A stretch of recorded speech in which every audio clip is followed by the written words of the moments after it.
Dans un beau jardin où les rayons d'un soleil automnal semblaient s'attarder à plaisir, sous un ciel déjà verdâtre où des nuages d'or flottaient comme des continents en voyage, 4 beaux enfants, 4 garçons, las de jouer sans doute, causaient entre eux.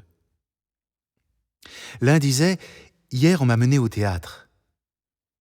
Dans des palais grands et tristes au fond desquels on voit le ciel et la mer, des hommes et des femmes, sérieux et tristes aussi, mais bien plus beaux et bien mieux habillés que ceux que nous voyons partout, parlent avec une voix chantante.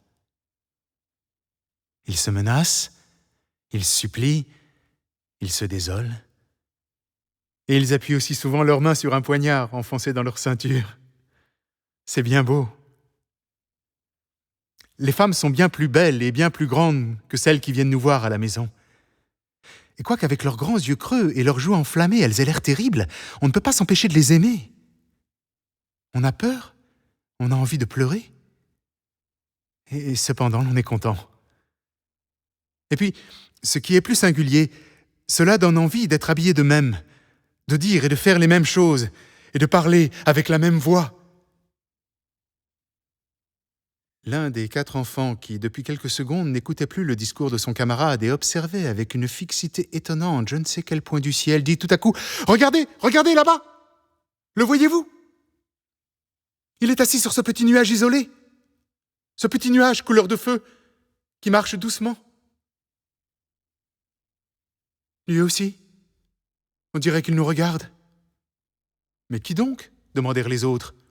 Dieu! Répondit-il avec un accent de parfaite conviction. Ah, il est déjà bien loin. Tout à l'heure, vous ne pourrez plus le voir. Sans doute, il voyage pour visiter tous les pays. Tenez, il va passer au-dessus de cette rangée d'arbres qui est presque à l'horizon. Et maintenant, il descend derrière le clocher. Oh.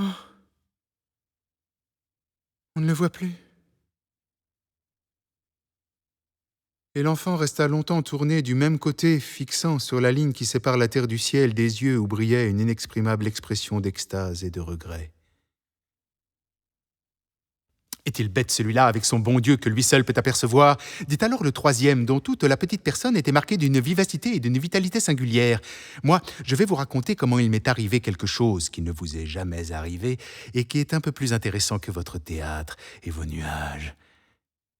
Il y a quelques jours, mes parents m'ont emmené en voyage avec eux. Et comme dans l'auberge où nous nous sommes arrêtés, il n'y avait pas assez de lits pour nous tous, il a été décidé que je dormirais dans le même lit que la bonne. Il attira ses camarades plus près de lui et parla d'une voix plus basse. « Ça fait un singulier effet, allez, de n'être pas couché seul et d'être dans un lit avec sa bonne dans les ténèbres. » Comme je ne dormais pas, je me suis amusé, pendant qu'elle dormait, à passer ma main sur ses bras, sur son cou et sur ses épaules. Elle a les bras et le cou bien plus gros que toutes les autres femmes, et la peau en est si douce, qu'on dirait du papier à lettres ou du papier de soie. J'y avais tant de plaisir que j'aurais longtemps continué si je n'avais eu peur. Peur de la réveiller d'abord, et puis encore peur de... je ne sais quoi.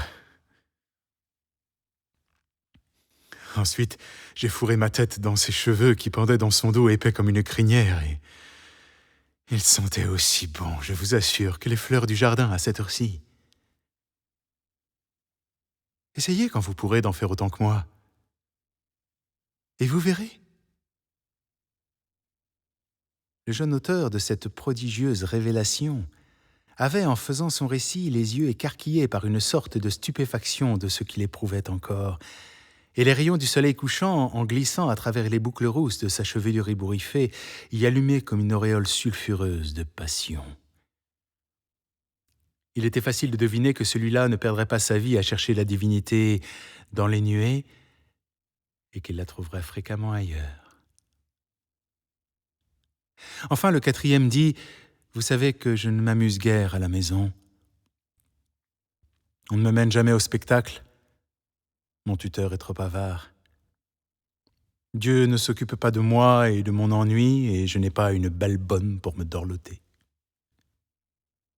Il m'a souvent semblé que mon plaisir serait d'aller toujours droit devant moi, sans savoir où, sans que personne ne s'en inquiète, et de voir toujours des pays nouveaux.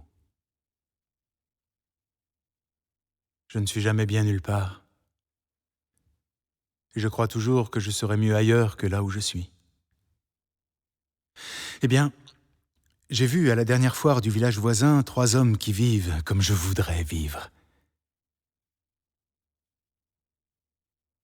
Vous n'y avez pas fait attention, vous autres? Ils étaient grands, presque noirs et très fiers, quoiqu'en guenilles, avec l'air de n'avoir besoin de personne. Leurs grands yeux sombres sont devenus tout à fait brillants pendant qu'ils faisaient de la musique. Une musique si surprenante qu'elle donne envie tantôt de danser, tantôt de pleurer, ou de faire les deux à la fois, et qu'on deviendrait comme fou si on les écoutait trop longtemps. L'un, en traînant son archet sur son violon, semblait raconter un chagrin. Et l'autre, en faisant sautiller son petit marteau sur les cordes d'un petit piano suspendu à son cou par une courroie, avait l'air de se moquer de la plainte de son voisin, tandis que le troisième choquait de temps à autre ses cymbales avec une violence extraordinaire.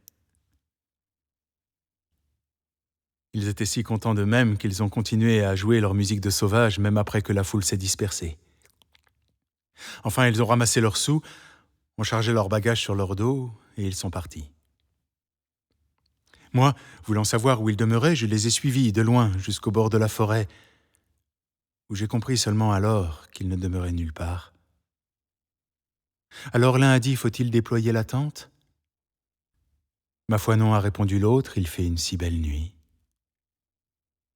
Le troisième disait, en comptant la recette, ces gens-là ne sentent pas la musique et leurs femmes dansent comme des ours. Heureusement, avant un mois, nous serons en Autriche, où nous trouverons un peuple plus aimable. Nous ferions peut-être mieux d'aller vers l'Espagne, car voici la saison qui s'avance. Fuyons avant les pluies et ne mouillons que notre gosier, a dit l'un des 2 autres. J'ai tout retenu, comme vous voyez. Ensuite, ils ont bu chacun une tasse d'eau-de-vie et se sont endormis, le front tourné vers les étoiles. J'avais eu d'abord envie de les prier de m'emmener avec eux et de m'apprendre à jouer de leur instrument, mais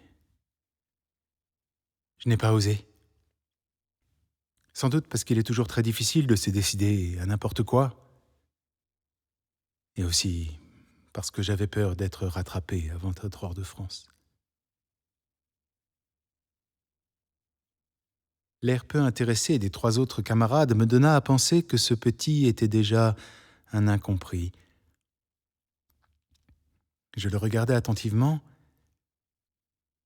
Il y avait dans son œil et dans son front ce je ne sais quoi de précocement fatal qui éloigne généralement la sympathie et qui, je ne sais pourquoi, excitait la mienne.